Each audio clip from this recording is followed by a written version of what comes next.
zahay vao mifankaty de nananatra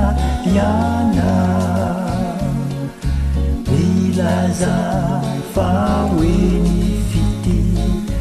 natao mba ondory milaza ianao fa ny vavaka tao mitondra falinava raha tianany vady ody ajaina ny dinampity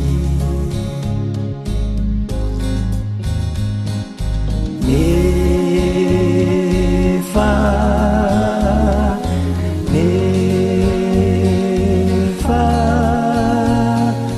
tsy marina akory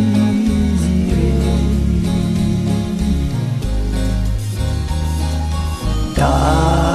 dado neny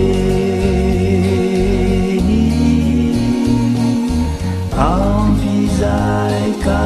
aoka tsy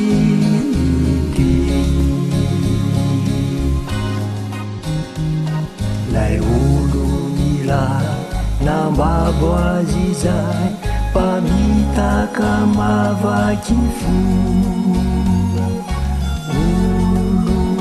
naty renireny milaza ody zay neky lay olo mizay lay namakiray miravaka perlaso kanefa ny sainy vadoto revo ny fiaina maloto tado neny nafoky o tirany lakitsony lay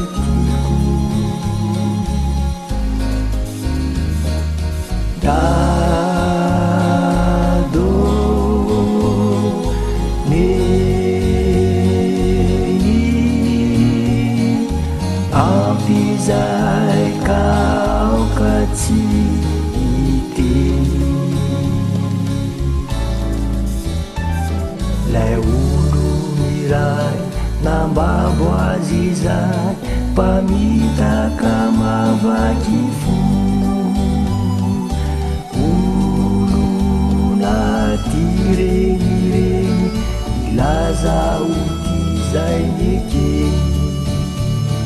lay olo mizay lay namaky zay miravaka perlaso